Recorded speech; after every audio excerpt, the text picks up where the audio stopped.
NIMCET 27 and 28 student, NIMCET 26 का exam हुआ, थोड़ा इस बारे में डिस्कशन करूंगा। और यदि आप टारगेट कर रहे हैं निमसेट 27 या 28, तो मैं एक चीज़ जरूर बोलूँगा, इस सेशन को स्टार्टिंग से एंड तक कंप्लीट सुनिए। एक एक स्टेटमेंट, एक एक बात जो मैं आपको बता रहा हूँ बहुत इंपॉर्टेंट है कि क्या चेंजेस 26 पेपर में आए थे, क्या 25, क्या 24, और अब आप किस ढंग से प्रिपरेशन करें कि आप निमसेट 27 में एक अच्छी रैंक अचीव कर सकें या टॉप रैंक अचीव कर सकें। तो पहले तो एक बात कहना चाहूँगा कि निमसेट के एग्ज़ाम के लेवल में अब काफ़ी चेंज आ गया है। 22 तक निमसेट का जो पेपर था, इनफैक्ट 23 तक भी कंसिडर कर सकते हैं, वो काफ़ी कुछ स्टैंडर्ड पेपर था। स्टैंडर्ड पेपर का मतलब है कि अगर कोई बच्चा एनसीईआरटी या आरडी शर्मा की सब्जेक्टिव बुक या एक बेस बुक अच्छे से कर ले या कोई भी गाइड कर ले, तो काफ़ी ज़्यादा स्टैंडर्ड क्वेश्चन, प्रीवियस ईयर के जिस तरह से क्वेश्चन आए थे उससे मिलते हुए क्वेश्चन, डेटा चेंज क्वेश्चन, इस तरह के क्वेश्चन आते थे। तो हम उस पेपर को निकालने में 3-4 मंथ भी प्रिपरेशन करते थे तो सफिशिएंट होता था। अगर मान लो किसी बच्चे का मैथ्स बहुत अच्छा है 11th-12th में और वो 4-5 महीने अच्छे से दे दे तो एक अच्छी रैंक अचीव कर लेता था। But now scenario is completely change.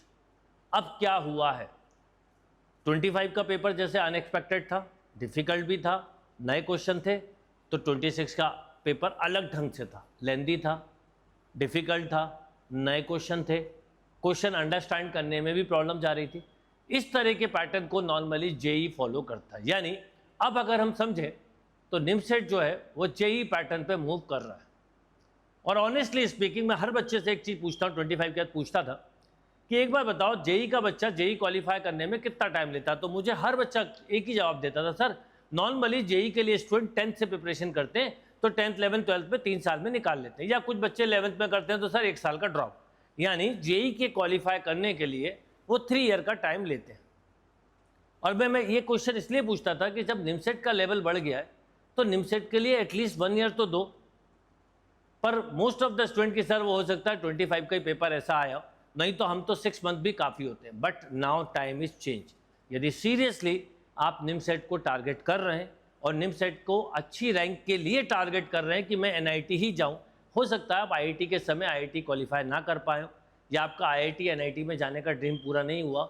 और ये भी एक क्वेश्चन है मेरा, मैं अक्सर पूछता हूँ बच्चों से कि मान लो अच्छा आपने आईआईटी दिया था, तो मैथ्स वाले बच्चों में कई बच्चे बोलते हैं हाँ दिया था सर, पर हमें लेट पता चला, हमने 12th या 12th के बाद पता चला तो हम लोगों की रैंक अच्छी नहीं है। यानी उनको बिल्कुल क्लियरिटी कि आईआईटी क्लियर करने के लिए 3 ईयर का टाइम लगता है।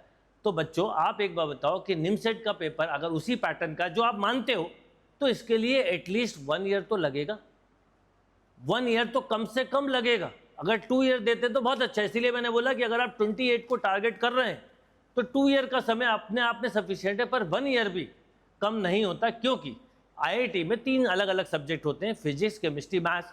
तो हम ऐसा मान लेते हैं कि चलो निमसेट में एक अच्छी बात है मैथ्स है, एलआर कंप्यूटर, एलआर मतलब लॉजिकल रीजनिंग, क्वांटिटेटिव एप्टीट्यूड तो मैथ्स की पार्ट है, और कंप्यूटर, तो 1 साल तो आपका लगेगा। तो सबसे पहले अगर आप निमसेट को टारगेट कर रहे हैं तो इंटायर 1 ईयर कंप्लीटली दें, आपके लिए अच्छा होगा। क्योंकि ये बात आप समझ रहे होंगे कि अगर इस तरह का पेपर आ रहा है तो इसकी पढ़ाई भी उससे कई ज़्यादा करनी होगी। अब एक क्वेश्चन आप लोग मुझसे पूछेंगे कि सर आप बिल्कुल सही कह रहे हैं, अगर हम अभी कुछ समय खुद पढ़ लें या हम इधर उधर से पढ़ लें या पुराने आपके वीडियो से पढ़ लें और बाद में आपका कोर्स ज्वाइन कर लें, मैं कहूँगा उसमें दिक्कत कुछ भी नहीं। बट ऐसा करने पर आपके लॉसेस क्या होंगे वो समझो। जैसे अभी मेरे पास मैजिकल कोर्स जब नोटिफिकेशन आता है तो मैं चालू करता हूँ, बहुत तरह के बच्चे जुड़ते हैं और हर डिफरेंट इंस्टीट्यूट के भी बच्चे जुड़ते हैं। एंड आफ्टर ज्वाइनिंग और अभी पेपर के बाद सबसे ज़्यादा उन्हीं के मैसेज हैं और फ़ोन है।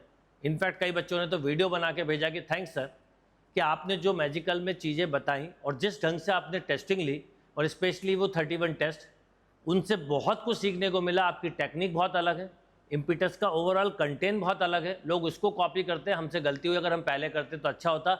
अभी प्रैक्टिस के लिए बिल्कुल टाइम नहीं मिल रहा। बट अब उसमें से कुछ बच्चे जैसे ड्रॉप लेने वाले हैं क्योंकि उन्होंने पूरे साल उस ढंग से प्रिपरेशन नहीं की, तो दे ज्वाइन टाइमली। तो मैं आपको यही बात बोलूँगा कि सबसे इंपॉर्टेंट बात होती है कि अगर हम को ये समझ में आ रहा है कि कहाँ पर आपको सबसे अच्छा गाइडेंस, टेक्निक्स, लॉजिक, कंसेप्ट बन रहे हैं, उस जगह को आप ज्वाइन करें। पहले तो ये बात है।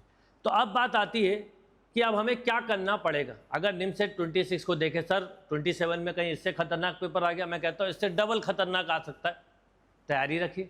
तो उसके लिए क्या करें? उसके लिए 1 ईयर पहले कंप्लीटली दे एक चीज़, और रेगुलर 6 to 8 आवर स्टडी करें। और दूसरी बात, एक कॉमन मिस्टेक बहुत सारे लोग कर सकते हैं इस बार, वो आप मत करिए। जैसे लास्ट ईयर की कुछ बच्चों ने देखा अलजेब्रा बहुत आई है या हाइट एंड डिस्टेंस, उसी को पढ़ना है, इस बार कैलकुलस का वेटेज बढ़ गया। नो, हर एक टॉपिक को, हर एक टॉपिक के सब टॉपिक को आपको वेटेज देना इक्वली, और उनको बहुत डिटेल में पढ़ना है। ऐसा नहीं कि आप कॉम्प्रोमाइज़ कर लें। तो इसलिए आप इन चीज़ों को समझिए। तो इसके लिए अब आपको क्या करना चाहिए?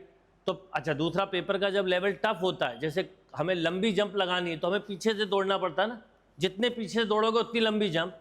इस सेम थिंग कि जितना कॉम्प्लिकेटेड पेपर होगा हमें उतना बेसिक पे जाना पड़ेगा। तो ये कॉमन मिस्टेक जो मैं बोल रहा था वो बहुत ही बच्चे करते हैं, वो ये कि चलो अब हम जेई एडवांस के क्वेश्चन करते हैं क्योंकि अब उस तरह का पेपर आ रहा है, या जेई मेंस के ही करूँगा इस बार तो मैं, या मैं आरडी शर्मा ऑब्जेक्टिव ही करूँगा मान लो, या सिंगेज ही करूँगा। पर भाई ये करने के लिए पहले बेस तो क्लियर होना चाहिए। जैसे बोलते हैं ना आईआईटी में एरोडेव करना है फिजिक्स के लिए, पर वो जब कर पाओगे ना जब आपका बेसिक एबीसीडी आता हो। तो आपको इस बार और पीछे पे जाना होगा, मतलब आपको 9th 10th की मैथ्स को भी मैं बोलूँगा एक बार रिकॉल करना पड़ेगा, 11th 12th का एनसीईआरटी कंप्लीट करना होगा, फिर एक और सब्जेक्टिव बुक कंप्लीट करो, फिर उसके बाद मिड लेवल की मैथ्स करो, फिर जेई मेंस और फिर एडवांस। यानी अब आपको 4-5 लेवल पे जाके मैथ्स को तैयार करना होगा, इस तरह से कि किसी भी तरह का नया क्वेश्चन आ जाए जो सर जेई में होता है, आप उसको सॉल्व कर पाए या वो आप अंडरस्टैंड कर पाए। और ये केवल कुछ दिन की प्रैक्टिस से या केवल देखने से नहीं होगा। जैसे मुझे बच्चे जब देखते हैं या पढ़ते हैं तो वो खुद ही बोलते हैं ना कि सर देखा समझ में भी आता पर प्रैक्टिस नहीं कर पाए, इसलिए एग्जाम में इंप्लीमेंट नहीं कर पाए।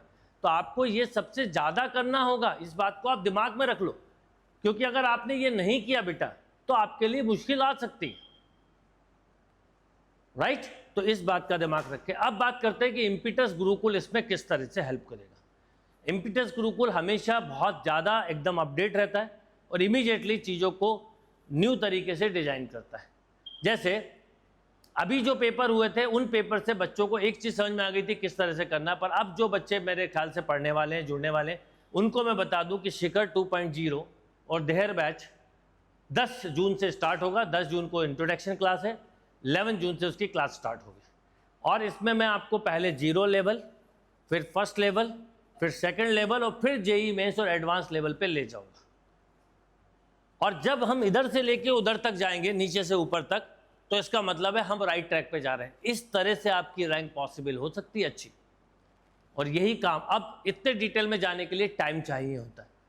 टाइम का मेरे पास सिंपल फॉर्मूला, मैं तो आपको 2 टाइम पढ़ाऊंगा, एक टाइम टोटल मैथ्स, एक टाइम कंप्यूटर और एलआर और क्वांट, अभी से, जिससे कि आप मैथ्स पे भी कमांड कर सके। जैसे इस बार कंप्यूटर ही आया था, पर कई बच्चों ने कंप्यूटर उतने अच्छे से नहीं किया, तो आप कंप्यूटर भी अच्छे से करें, एलआर भी अच्छे से करें, क्वांटिटी एप्टीट्यूड भी अच्छे से करें, मैथ्स भी अच्छे से करें, जिससे आप जनवरी तक, अभी से ज्वाइन करके जनवरी तक उस पोजीशन पे पहुंच जाएं कि आपको अगर मैं बोलूं फरवरी में निमसेट का पेपर है तो आप उसमें बेस्ट परफॉर्मर बन पाएं और उसी तरह के कई सारे उसके पहले मॉक दे पाएं। ये सब इस जो 10th जून का बैच है इसमें होगा। इसमें 0 level sheet, first level sheet, second level sheet, third level sheet, fourth level sheet मिलेगी अभी से। आप अभी से उस तरह के क्वेश्चन करना सीखेंगे।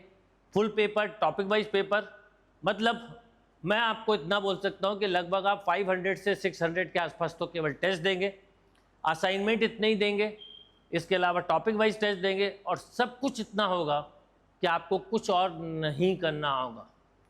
तो आप रेडी हो जाइए 10 जून के बैच के रजिस्ट्रेशन के लिए।